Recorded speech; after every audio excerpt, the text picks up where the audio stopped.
朋友们，大家好！今天坐在沙滩上跟大家说说话。大家觉得我这纹身怎么样？开个玩笑，其实不是纹身，是挡太阳的，相当于那个袖套，对吧？看起来真的像纹身哦。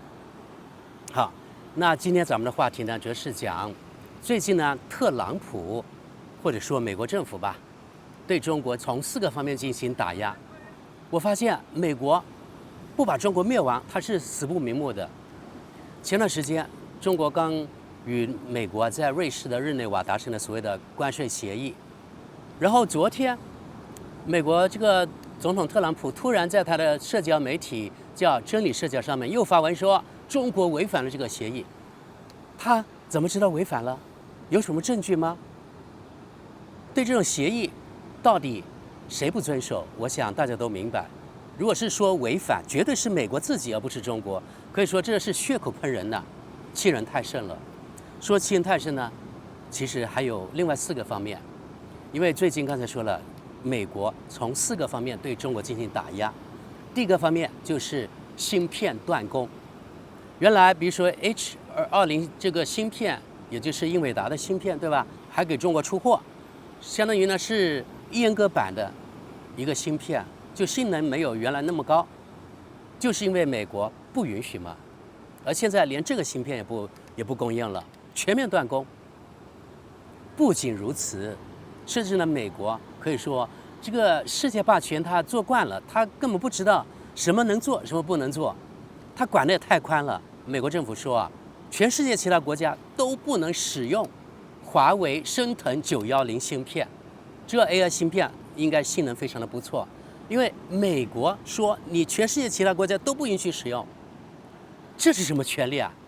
我是中国公司，我想卖给谁？是不是华为的自由？是不是中国的自由？但是你美国有什么权利管我华为的芯片卖给谁？但是人家美国就有这么霸道，所以呢，知道这一点之后，我真的心里我特别气愤。对不起啊，对不起，我就是说对美国这个国家，我真的是好感度真的是越来越低，现在可能变成负数了。比如说，我马来西亚，或者越南，或者其他国家，我想买华为升腾的芯片，为什么不可以呢？与你美国有半毛钱关系吗？对不对？但是人家美国就有这么霸道，以为中国是他的小弟啊。那天我知道这个消息之后，我真的是心里特别气愤，而对美国的鄙视又增加了1倍。第二件事情就是打击中国商飞的 C919以及 C929等等，反正就是打击中国制造的大飞机。断供一些关键的设备，比如说发动机方面的这种技术。其实我不知道是哪一年了，我说过这个话题，应该有3、4年了吧。当时我就说了，美国有一天肯定会断供航空发动机给 C919，那中国到时应该怎么办呢？有没有替代措施呢？我知道大概是从2010年还是2011年开始，中国就开始研发长江1000A。这个发动机给 C919的，2022年的时候已经用中国战斗机做了挂机试验，据说性能不错，估计呢很快就可以用上了。对于美国这断供，估计呢中国的高层或者说中国商飞高层，他有一个预案，知道有一天美国可能会断供，或者某一天中国还是喜欢用自己国产的，不依赖别人，所以美国断供这天的到来，肯定中国这边早有预案。这一点呢，就像当初制裁华为一样，你看美国就是喜欢做这样的事儿。今后谁还敢跟美国做生意呢？还有给 C929用的长江2000，目前也正在研发。长江1000A 成功之后，那2000肯定也不成问题了。反正我觉得啊，中国人是非常聪明的民族，对中国人能够把这个发动机把它做出来，我一点疑问都没有。给中国时间，一定能够做出来。最近美国从第3方面打击中国的是什么？那就是取消中国留美学生的签证。我从其他渠道看到，美国现在做的特别彻底，不仅是中国理工科的学生在美国留学生的签证，可能呢会取消。另外呢，文科学生的签证也会取消。这点呢，我觉得，我是举双手欢迎的啊。不管是文科是理科，我都非常的欢迎。从中国改革开放，或者说从中国开放留学生到美，到现在已经几十年了吧，40多年、50年，对吧？那么中国免费向美国输送了多少人才、高端人才？相对的，中国失去了多少人才？中国自己花钱培养人才，免费帮美国培养，美国现在还不干。特朗普还说，这些人在美国搞事，威胁美国的国家安全。以前我就说了，美国老是说中国威胁美国的国家安全，连留学生都威胁美国的国家安全呢，更别说什么中国大算了，对吧？好，对这一点呢，我是举双手欢迎的，因为中国经过几十年发展，可能从美国那里能学到的东西越来越少了，而且美国现在从各方面打压中国，你能从美国那里还学到什么东西呢？所以现在美国它主动取消这个签证，我觉得从中国高层来说是非常窃喜的一个事情啊。中国官方肯定不好出面这样做，那你美国替中国做了这方面的事情，阻止中国人才往美国走，你说中国内心难道不高兴吗？另外呢，文科的啊，文科应该学不到什么东西，反而我认为害处更多。为什么？因为西方那一套啊，所谓的民主自由啊，然后呢，可能通过那边某些机构对特定的某些留美的人进行收买、洗脑，对吧？然后呢，把这所谓的民主自由价值观会反向的输出给中国，那到时造成的这个伤害可能更大，或者搞什么隐性的颜色革命啊，等等等等。话说回来，我觉得8964当年呢，就是由美国策划的一起没有成功的颜色革命，所以这些文科的人不能到美国留学，我觉得也是好的。也就是说，减少了中国颜色革命的风险。其他的我不同意，但是这步棋，这是取消中国留学生签证的这步棋，我对特朗普是特别赞成的。现在美国从第4个方面打压中国，那就是以印太战略来扰乱中国。这次呢，在新加坡香格里拉安全对话会议上，你看美国这个国防部长是怎么说的？说中国啊是该地区的直接威胁，然后呢，妄图挑拨中国与其他邻国的关系。但是大家可以看到，他这个阴谋绝对不会得逞，或者说阳谋吧。你看，刚刚中国参加了由东盟发起的东盟中国海湾国家会议，那为什么没有东盟美国海湾国家会议呢？因为美国没有实际性的帮助嘛，而中国呢和东盟还有海湾国家是互补的。比如说，东盟国家是希望得到中国一些产业转移，同时呢与中国做生意，中国可以大量进口东盟的东西等等等等。而海湾国家呢有石油有天然气，而美国反而向外输出能源以及天然气，跟海湾国家形成了直接的竞争关系。所以你看，人家都可以看到，跟美国他们得不到实质性的好处，只有竞争。他们看到了跟着中国这个老大哥走肯定不错，有饭吃，有酒喝，有肉吃，大口大口的，而且，所以你看，虽然美国在香格里峰会上对中国发起了一轮又一轮的攻击，甚至连法国总统马克龙也想扰乱中国在印太地区的地位，但是这些年通过中国的布局，中国跟东盟国家的关系好得很呢。当然，除了一个国家，只有菲律宾之外，没办法，小马克思上台之后，他紧跟着美国的屁股，我们呢拉也拉不回，那只能等菲律宾换了总统之后，可能呢会有另外的转变。所以大家看到了啊，美国一步步紧逼啊，每一天可能都有新的主意，反正不搞死你中国，他是绝不罢休。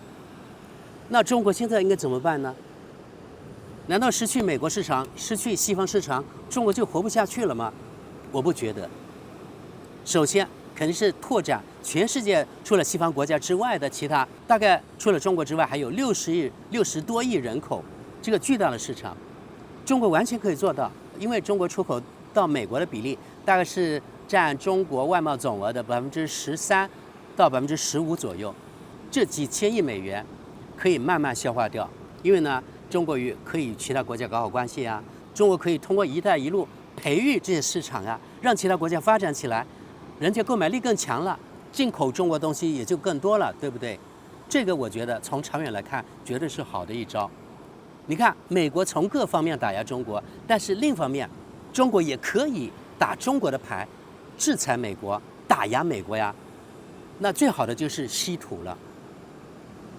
这2天，这个西方的媒体报道，比如说通过什么路透社啊，像美国的军工方面的美国高端武器，现在它稀土告急了。然后呢，美国的制造业，比如说什么通用汽车、福特汽车等等，还有西方汽车这些集团，他们的稀土现在也告急了。如果没有中国的稀土，那一些磁铁你造不出来，高端的武器造不出来，你汽车的很多零件也造不出来。也就是说，如果没有中国的稀土，那很快可能西方的汽车公司要关门。如果真的是这样，我就觉得大快人心啊。所以中国对稀土这方面一定要管控好。通过日内瓦这个协议啊，中国与美国达成了这样啊，那就是稀土我可以出口，但是要经过中国的审批。而这个审批它是有什么样的条件？然后呢，审批的时间长短是中国说了算呀。那如果你美国老是跟中国过不去，那我这个审批我可以慢慢来，对不对？我才不管你西方现在有没有稀土用，因为急的目前的是西方你，而不是中国。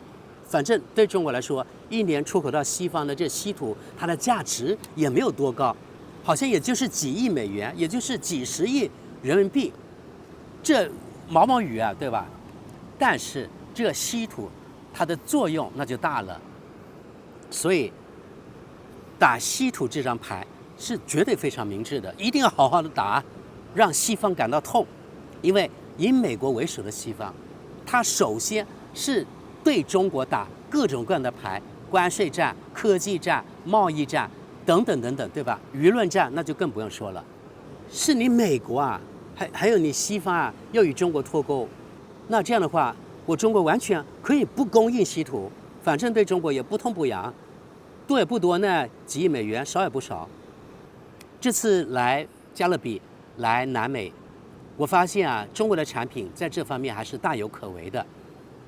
比如说在古巴的机场，还有在巴西的那个机场，我发现他们用中集集团的，不知道是什么设备，就是从登机口一直上飞机，这廊桥这段，在那个进入飞机之前，有个像空调设备的东西，那上面有个牌子，有个 logo， 中集集团，是不是这个廊桥这一整套设备呢是中国提供的呢？我发现呢，在这种所谓的全球南方国家，中集集团它这个市场占有率非常高啊。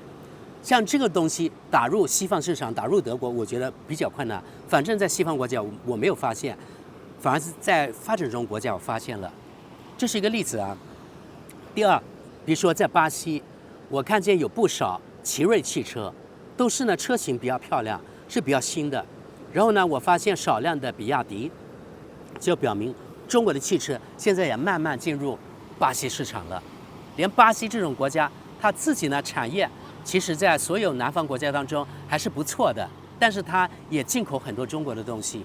还有日常的，我注意观察他们那个房子的外面装的空调的外机，很多都是什么格力的，还有美的的等等。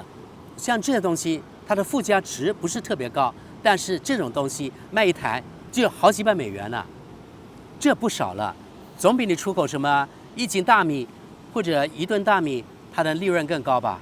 你看从这方面就可以发现呢，中国在这种国家它的影响力其实不小。另外我还发现，像在这种南方国家，我来到之后，我感到心情特别的舒畅，因为他们这些国家人，至少我遇到人，他们对中国的态度，还有对中国人还是相当不错的。就是他们知道我是中国人之后，但我自己说我是中国人啊，他们就说中国呀很好啊，怎么样，很想去中国啊。其中前天嘛，我遇到一个当地的大学生，22、23岁，他甚至呢有那个微信，用微信，我就问他你怎么知道微信呢？他说他课余呢在一家中国公司打工，这家公司呢是负责从中国采购的，从比如说义乌啊，还有其他地方广州啊采购这种商品吧。所以他说他也用这个 WeChat， 他也非常喜欢这个微信。他说功能很多。我说，如果你有一天去中国的话，其实你用微信，用一部手机就可以走遍全中国了。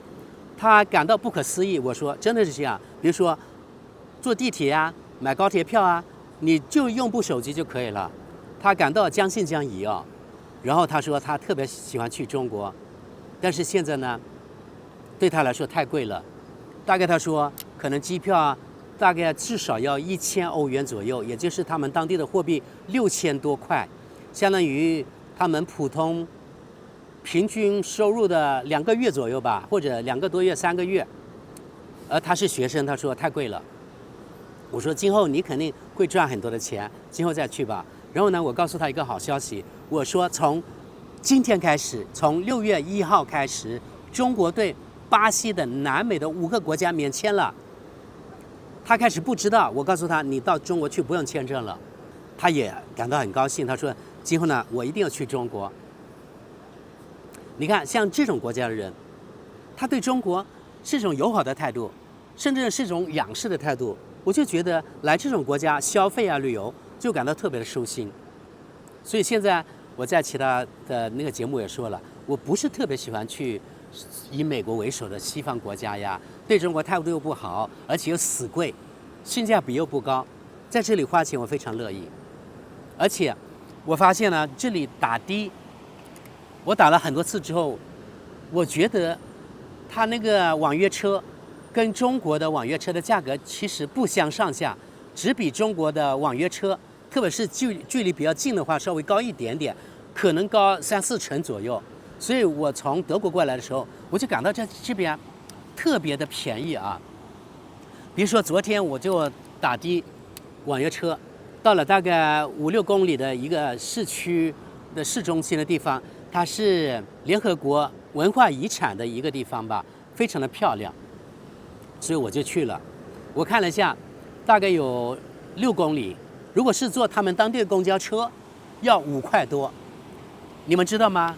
我打这个网约车多少钱呢？才10块多，也就相当于你坐公交车的2倍而已。在中国坐公交车一般是2块钱左右，也就是说，如果在中国网约车4块钱，你说便不便宜？但是在巴西，它的公交贵啊，5块多已经很贵了，5块多就相当于在中国的6块多到7块钱人民币左右。你看，相当于中国的3倍多呢。就是坐公交，相当于中国3倍多，打那个网约车，只有那个他们公交车的2倍，所以我就感到特别的实惠。在这边我真的不用看，直接就那个叫车就可以了。如果折合成欧元，那就更便宜了。我算了一下啊，10点多，那就是1.8欧元左右。你们知道吗？在德国，1.8欧元。能坐公交吗？公交都坐不了，甚至坐短途3-4个站的，现在在科隆都要2欧元了，相当于人民币16块多钱了，16块5左右。但是在巴西，我发现呢，它性价比特别高，所以从这方面，我觉得啊，中国对这种全球南方国家出口大有可为。最近呢，我在网上还发现，比如说在脸书啊、Insta 上面。越来越多的中国公司在上面做广告，比如说那种太空舱的广告，我就发现它有很多的留言。太空舱一个，它向外推出的是1.2万到1.4万美元左右，也就是呢不到10万人民币，或者最多10万人民币左右一个太空舱，1点多万美元，对全世界其他国家都是便宜得不可想象的。即使是全球很多南方国家、发展中国家，因为中国的机械工程、中国的工业制造，它的水平已经很高了，做出来这个1点多万美元的东西，其实它是物有超值的。